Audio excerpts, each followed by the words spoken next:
Now, many moons ago, during the Once in a Blue Moon update, there were two weapons brought in that absolutely changed the course of time, at least for cursed weapons. You see, the only way to get cursed weapons before was during gifts or the Colossal Problem nuke event with Earl.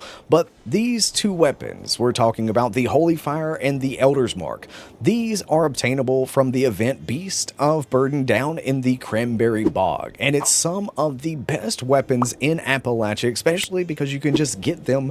There's no skins or anything for them, though I would absolutely love to be able to put different skins on these weapons. But you see, the reason I want to make this video is this build that I came up with my friends in a Discord call. This goes against the current meta of using Onslaught, and I learned something new the other day because I'm so used to limb damage not counting for headshots, and it's been headshots counted for some time, but I've got 5,000 hours in this game, and it's hard for me to forget old knowledge in the Wasteland, so I've had to wrap my brain around that, and in testing this build inside of the public server and inside of the PTS, I am very excited for what the future holds for the Elder's Mark and the Holy Fire. But if you don't know, right now, currently inside of the PTS, there is a 20% damage boost as well as a slower rate of fire. But today we're going to focus in on the Elder's Mark. This is going to be my Stealth Commandos build,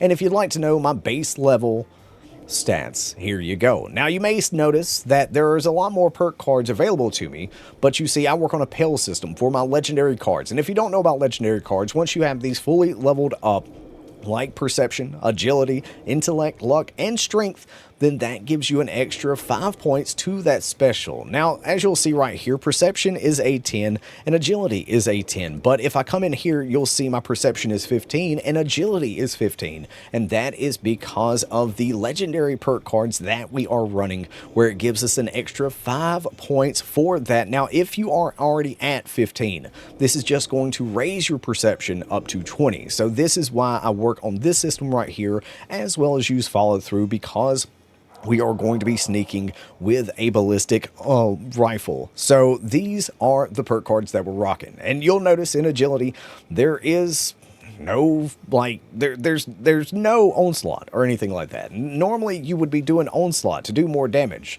We're using a quad weapon, so you would think I need some bullet storm in there. Nope. You don't need bullet storm.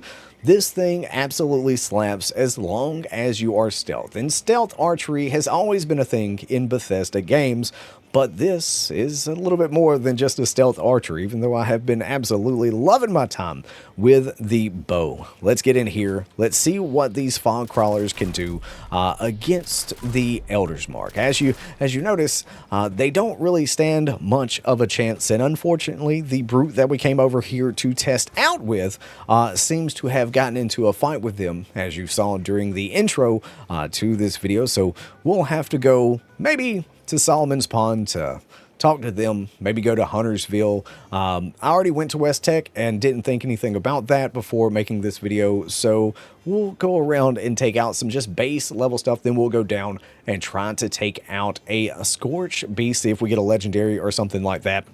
Now, just to let you know, this right here, friends, is what I do. I do not do any food type stuff other than company tea, smoked Mirelurk fillets, anything like that. I do not take chems. I don't do any of that stuff.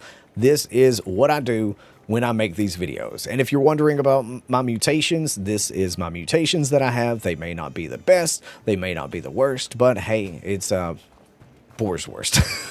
I think about Outer Worlds way too much, but it's one of those things that I just want to show you in my build videos, what the base level is just with the build. Now, there's bobbleheads, there's magazines, there's chems that you can take, and all of that is absolutely wonderful, but I want to give you the straight cold numbers that I have without having really any boost to my damage numbers for food or anything like that. So this, my friends, is a glowing behemoth, level 100. It can always spawn down here. Go right ahead. As long as nobody's taking them out, you will absolutely positively find them. And now, as you can see, as long as you have AP, You stay right there on it. And the recoil is definitely on this one, though it's not fixer level status. But let me just do this right here. And you see it's just up to the left, to the right, and then up. So it can be counteracted, just like this right here, as long as you know the recoil pattern of stuff, just like before the AK pattern changed in Rust. It's absolutely something that you can keep up with and make sure that you are good. You can just reset if you run out of mouse pad space. It's definitely one of those, if you can figure out the fixer recoil pattern or anything like that, you'll absolutely pick this one up.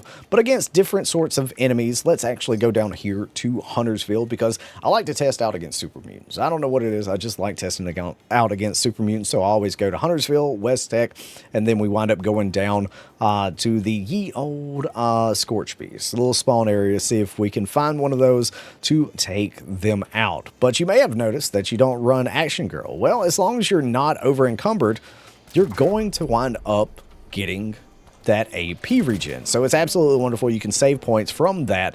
I didn't even think about that in a recent perk card change to that agility tree, but it's one of those that Tristan and Void, we were sitting there talking, theory crafting, and it's like we can take little things from their builds, little things from my builds, and make kind of a hybrid build, because as you can tell, my health is full. I don't really play low health. I don't do bloodied builds or anything like that. Now, back in the day when raids weren't a thing, absolutely positively, I would want that heckin' extra intelligence from unyielding. But nowadays, not really. And you may be thinking to yourself, Gassy, well, these numbers, I can get them with other things. Well, think about this. If you see a 500 number, that means a 10% damage boost is going to net you 50. But it's a 20% damage boost. That's what it is. It's going to be an absolute 20%, at least current time. Now, they do have the chance to change that sort of stuff because it's on the PTS. But personally, to me, 20% getting an extra, excuse me, an extra 50, 100 damage on top of everything that we're already going to be doing, that, my friends, is going to be something that every Vault Dweller is going to love. And the simple fact is, at the end of the day, this is a weapon, just like the Holy Fire, that you can pick up from an event. And I'm going to tell you what, one that you definitely want to max out is Gun Fu, because at the end of the day, it's one of those things that as you switch targets, like if you go to that one, then you go to that one. So let's see if we can get a little bit of them close. All right, so let's see. We got 2 of them right now. Let's see if we can get a third one. There is a third one. Come here, Mr. Scorched. I actually have to show something to the people. Oh, we got 4 of them. Okay, so when Gun Fu is activated, you see that damage, 300. Then as I switch, it's going to go up. Let me show it to you one more time. 196, 328, 242, 365. But 567. You see what I mean? You see, that's why you want Gun Fu maxed out, ready to go. Because this thing is going to be putting out some damage while you are mobbing in Appalachia. Now, it's one of those things that, can you make this gun better? Absolutely. Take chems, take bobbleheads, take magazines. There are many things that you can do to make it better. But let me know your thoughts on how I show off weapons with no food buffs or no chems, no coffee or anything like that. Just the base level, normal, casual player way of looking at things. But yes, if you don't already have the Elder's Mark, find it in a vendor, or if you see Beast of Burden pop, absolutely go down there. Mutated event, it can pop as one, but it definitely is one that you should be doing in your time in Appalachia. Thank y'all so much for taking time out of your busy day to check this video out. Thank you so much to the channel members for the continued support, y'all. Have a great, wonderful day out there in the wasteland. Peace. Love ya.